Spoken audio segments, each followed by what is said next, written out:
kabar anak-anak? Baik. Ya, puji Tuhan kalau semuanya dalam keadaan baik. Dan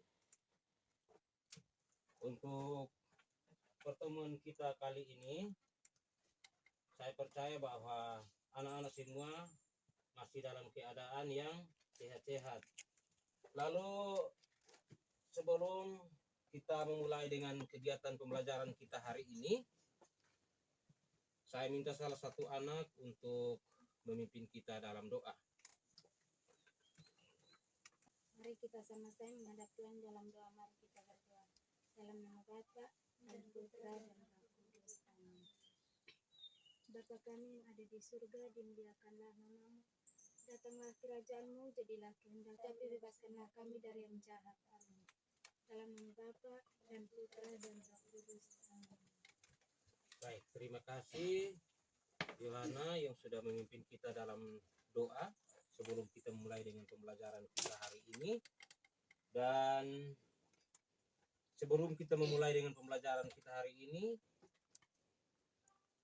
untuk bisa menambah semangat anak-anak dalam kegiatan pembelajaran hari ini, pertama-tama kita lakukan ice breaking sekali. Tepuk semangat. Ayo, tepuk semangat. Dang dang dang. Ding ding ding. Dung dung dung. Dang dang dang. Ding ding ding. Dung dung dung. Say. Aha aha. Nah. Aha aha. Nah. Aha aha. Semangat. Ya, terima kasih anak-anak. Sebelum kita memulai dengan pembelajaran kita hari ini, sebelumnya saya mau tanya, dari sekian banyak anak yang ada di dalam kelas ini, kira-kira ada yang tidak datang, tidak hadir hari ini kok? Ada. Siapa-siapa? Dan ciri kita pulih dengan Ovan Cebani. Dan Ceri kita Puli sama Ovan Cebani. Ovan Cebani. Jadi baik, sebelum kita masuk dalam materi, terlebih dahulu saya mau mengecek kehadiran Agnes Benu Ada Pak. dan Ceri kita Puli. Ada. Pak. Denny Alunat, Ada Pak. Elizabeth Nipu, Ada Pak. Yohana Tanu. Ada Pak. Terima kasih. Jadi baik. Nah, dalam pertemuan kita di minggu lalu, saya sudah sempat memberikan topik yang akan nanti kita bahas dalam pertemuan ini. Dan kira-kira ada yang masih ingat kok pertemuan hari ini kita akan bahas apa? Peran perilaku ekonomi dalam perekonomian. Peran perilaku ekonomi dalam perekonomian. Nah, kalau materi hari ini adalah peran perilaku ekonomi dalam perekonomian, saya mau tanya kembali, pertemuan kita di minggu lalu, pertemuan sebelumnya, ada yang masih ingat kok pertemuan sebelumnya? Ada. Itu kita berbicara tentang apa? Kelangkaan sebagai permasalahan ekonomi. Kelangkaan sebagai permasalahan ekonomi. Nah, itu dalam kelangkaan dalam kebutuhan ekonomi ada 3, yaitu kelangkaan sebagai permasalahan ekonomi, yang kedua kebutuhan manusia, yang ketiga tindakan, motif, dan prinsip ekonomi. Karena materi hari ini kita akan berbicara tentang perilaku ekonomi dalam perekonomian, maka kira-kira ada yang tahu tidak hubungan antara materi hari ini dengan materi minggu lalu? Hubungannya apa? Kira-kira ada yang tahu tidak? Ada.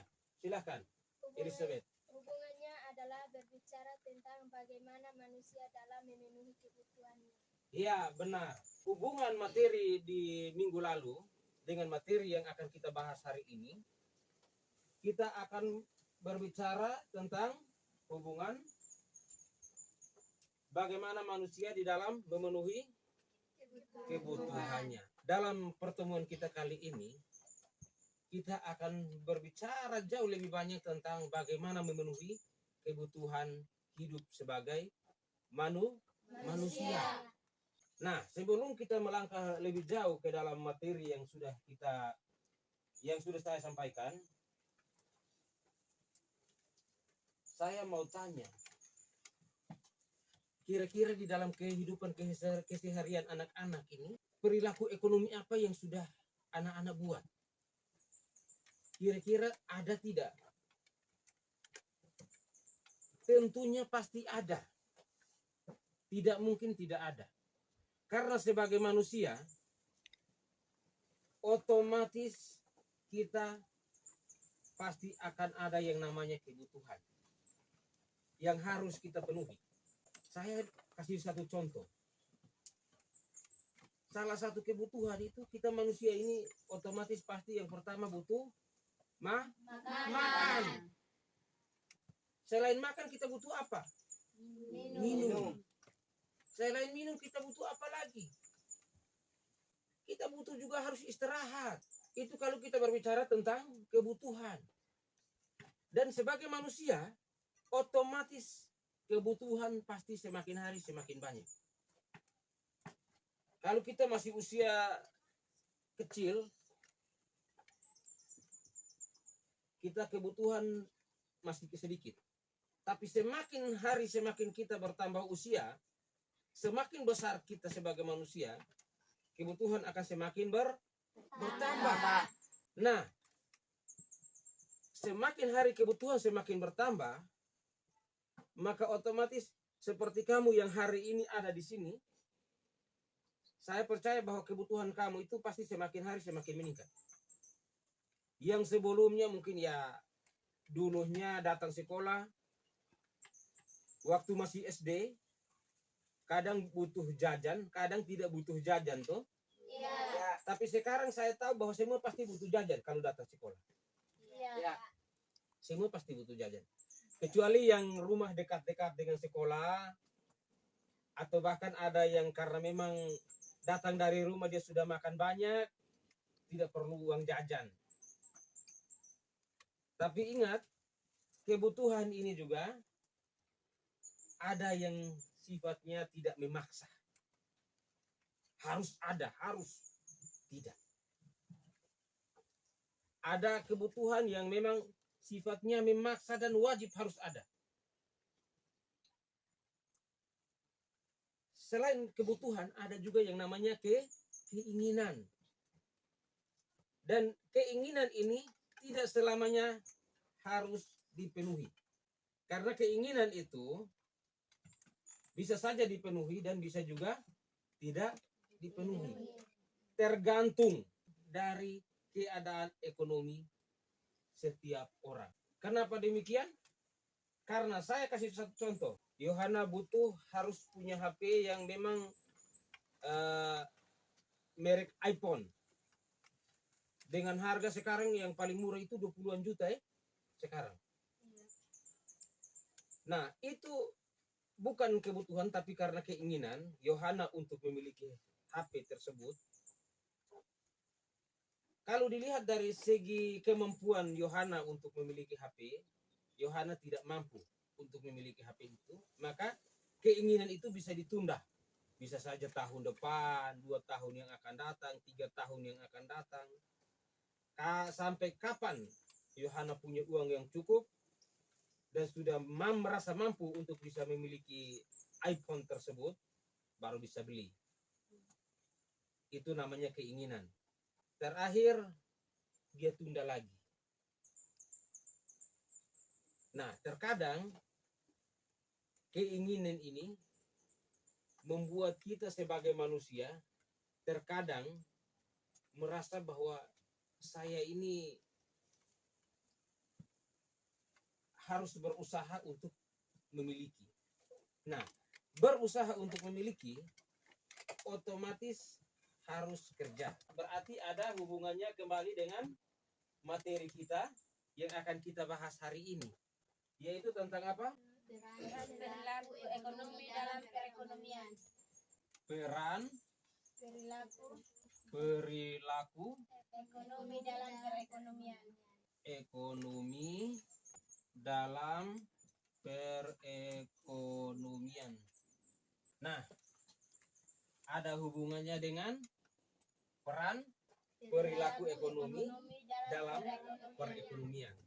Nah, dalam peran perilaku ekonomi dalam perekonomian ini, yang akan kita bahas di sini ada berapa pokok yang akan kita bahas? Ada empat. Yang pertama apa? Rumah tangga konsumen. Ya, rumah tangga konsumen. RTK atau yang namanya rumah tangga konsumen. Yang kedua, kita berbicara tentang rumah tangga RTP atau rumah tangga produsen. Yang ketiga, rumah tangga pemerintah. Yang keempat, rumah tangga Luar negeri. luar negeri. Nah, ini adalah empat pokok yang akan pembahasan yang akan kita bahas hari ini. Yang pertama itu tentang rumah tangga konsumen. Kalau kita berbicara tentang rumah tangga konsumen, ada yang tahu tidak? Rumah tangga konsumen itu sebenarnya apa?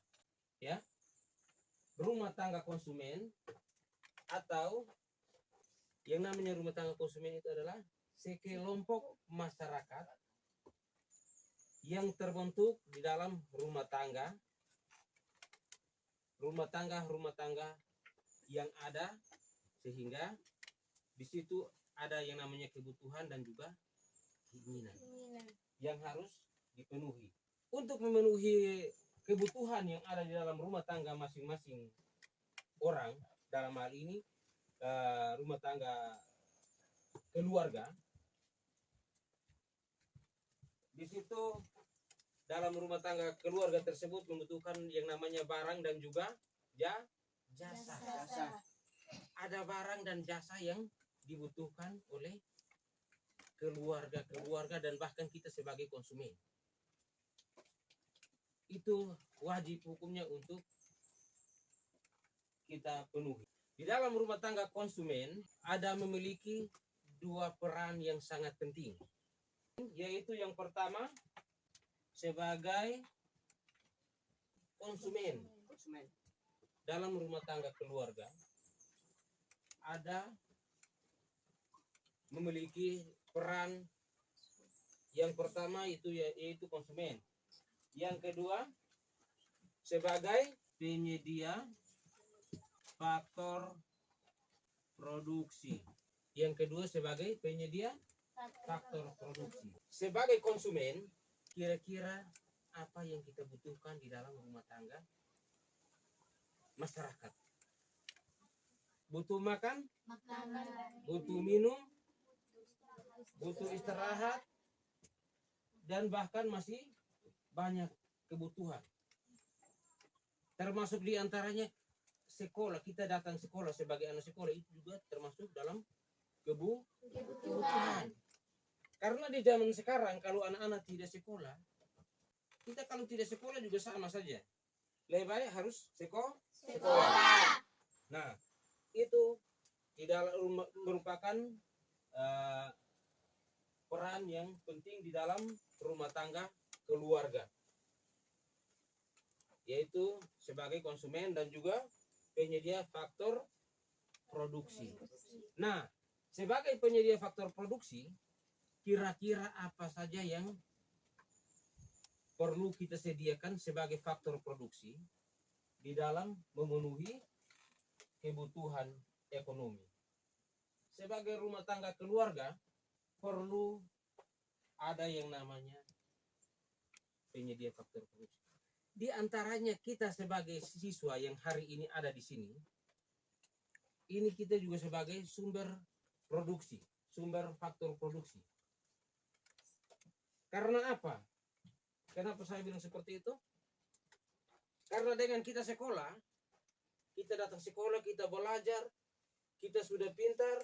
Setelah kita tamat, kita sudah mulai berpikir, kira-kira saya mau kerja di mana? Dalam rumah tangga konsumen, kita sebagai penyedia faktor produksi itu dengan kita sekolah. Setelah tamat kita bisa lamar kerja di mana-mana. Kita bisa kerja, menghasilkan sesuatu untuk dapat memenuhi kebutuhan orang lain atau kebutuhan keluarga. Sehingga disebut sebagai penyedia faktor produksi. Kira-kira di antara kamu yang ada hari ini, sebenarnya tujuan kamu datang sekolah ini untuk apa? Belajar. Setelah belajar, kira-kira apa yang akan kamu lakukan? Otomatis pasti cari kerja. Dari pekerjaan yang Anda lakukan itu bisa menghasilkan uang. Itu untuk memenuhi kebutuhan kamu sebagai manusia dan bahkan sebagai produsen.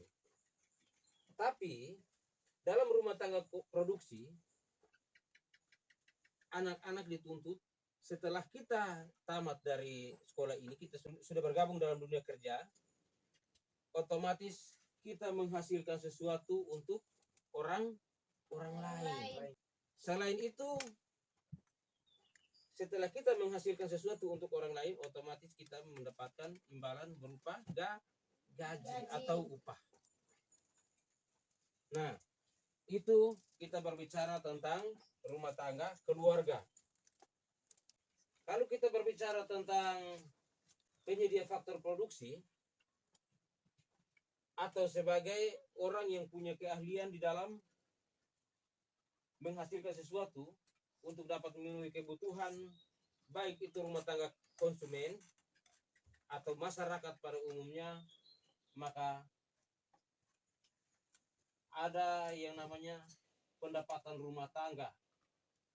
Nah, dari rumah tangga keluarga itu, setelah kita bahas kita sebagai konsumen atau kita yang sebagai pengguna atau sebagai orang yang menggunakan atau mengkonsumsi barang hasil produksi, ada juga kita juga sebagai penyedia faktor produksi. Pendapatan rumah tangga itu terdiri atas beberapa, yaitu sewa. Setelah kita sebagai penyedia faktor produksi, yang akan kita dapatkan yaitu sewa. Nah, sewa setelah kita kerja, otomatis pasti kita dapat upah atau sewa. Seperti yang tadi saya sampaikan bahwa sebagai produsen, setelah kita tamat dari sini, kita kerja, terjun dalam dunia kerja. Setelah kita kerja, otomatis kita dapat upah atau gaji atau yang disebut dengan sewa. Karena dalam rumah tangga keluarga ini juga kadang sebagai penyedia lahan. Nah, di situ dia juga mendapatkan penghasilan. Sebagai penyedia lahan ini, contoh seperti kita di sini atau di kota-kota besar. Kalau di kota-kota besar, orang-orang yang punya tanah yang cukup luas, terkadang mereka sewakan ke yang namanya perusahaan.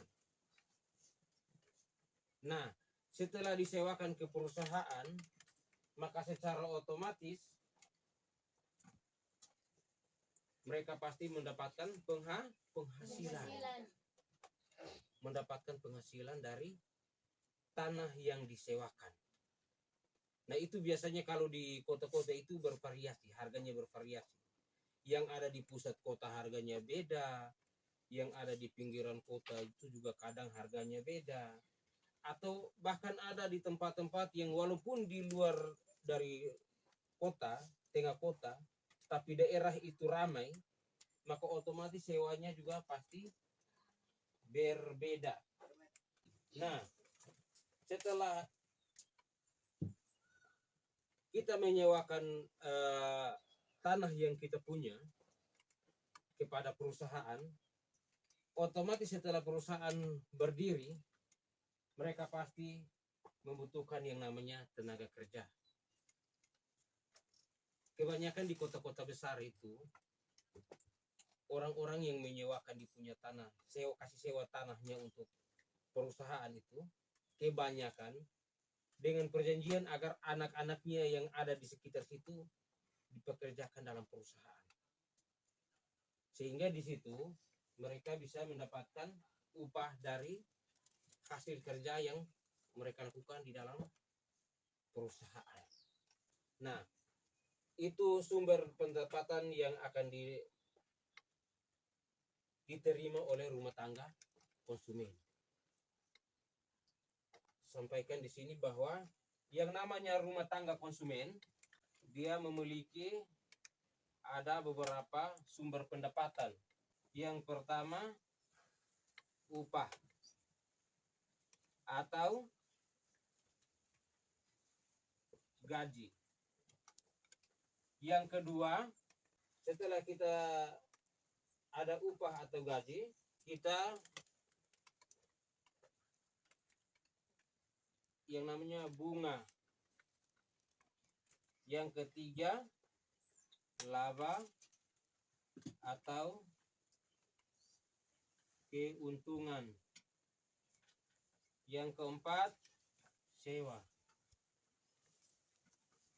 Nah, di dalam rumah tangga konsumen ada keuntungan-keuntungan yang kita miliki, yaitu setelah kita menyewakan barang yang kita punya, atau contoh seperti yang saya bilang tanah, kita akan mendapatkan yang namanya upah dari barang yang kita sewakan. Nah, dari barang yang kita sewakan, kita memiliki upah atau gaji,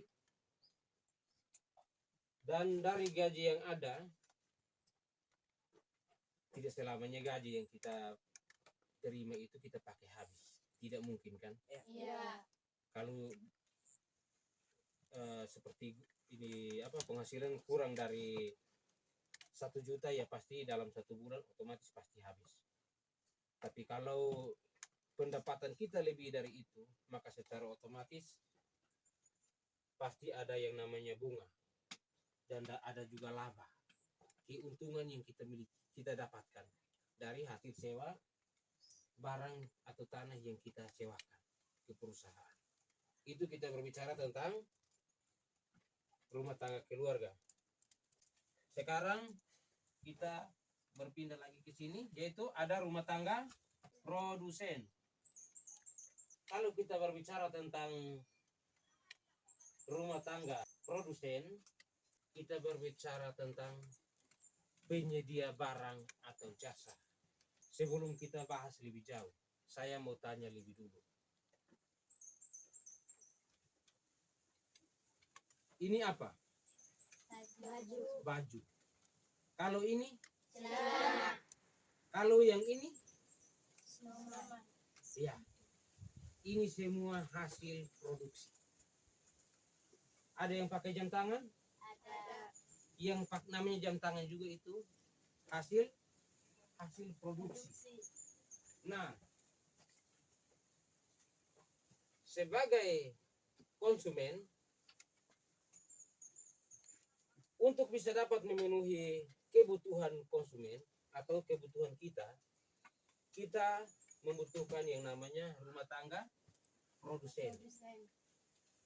Karena tanpa rumah tangga produsen, maka secara otomatis apapun yang kita inginkan tidak akan tercapai. Kenapa? Karena tanpa adanya produksi barang atau jasa, maka secara otomatis apapun yang kita inginkan, apapun yang kita butuhkan untuk dapat memenuhi kebutuhan kita sebagai konsumen, otomatis tidak ada. Kita tidak bisa dapatkan itu. itu kalau kita berbicara tentang rumah tangga produsen. Berbicara tentang rumah tangga produsen, berarti kita berbicara tentang apa yang menjadi kebutuhan kita, menjadi keinginan kita yang harus kita penuhi. Ada beberapa soal yang perlu anak-anak dapat selesaikan. Kita buat dalam bentuk tugas kelompok dan nanti akan diselesaikan oleh masing-masing kelompok melalui hasil diskusi. Kelompok 3 yang mana?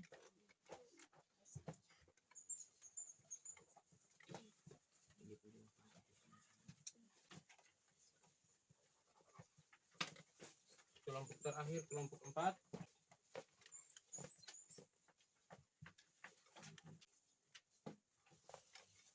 Silahkan diselesaikan.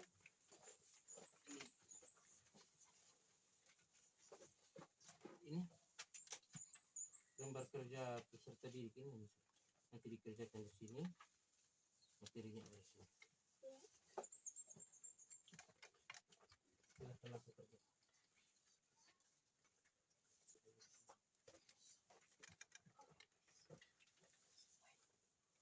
Sudah.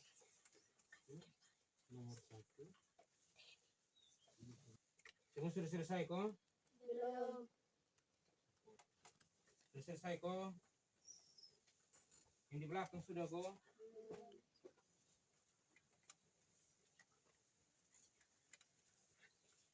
Yang sudah selesai bisa antar ke sini.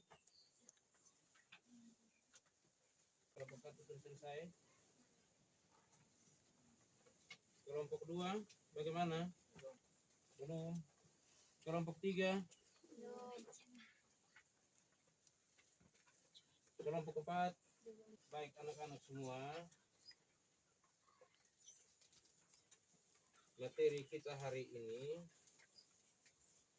saya rasa cukup sekian, dan yang masih sementara kerja bisa diselesaikan dan saya langsung ambil memang hasil kerja hari ini. Sedangkan untuk pertemuan kita di pertemuan yang akan datang, kita akan berbicara tentang pasar internasional, atau kita akan berbicara tentang perekonomian internasional.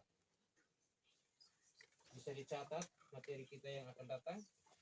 Kita bicara tentang perekonomian nasional. Salah satu anggota kelompok bisa catat, yang belum selesai silakan catat. Sudah selesai kok? Kelompok 2 sudah selesai. Datang.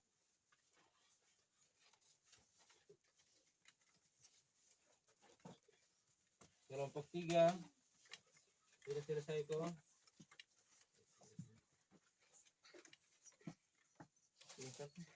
Sudah.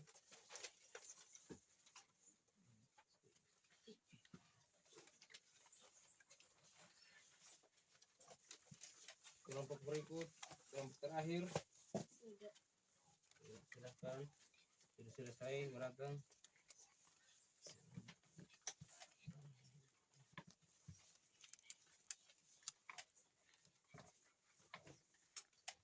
Jadi baik, terima kasih untuk anak-anak semua. Hari ini materi kita bisa dapat selesai dan berakhir dengan baik. Kita akan mengakhiri pertemuan kita hari ini. Namun sebelum kita akhiri, saya minta salah satu anak untuk memimpin kita dalam doa. Silahkan.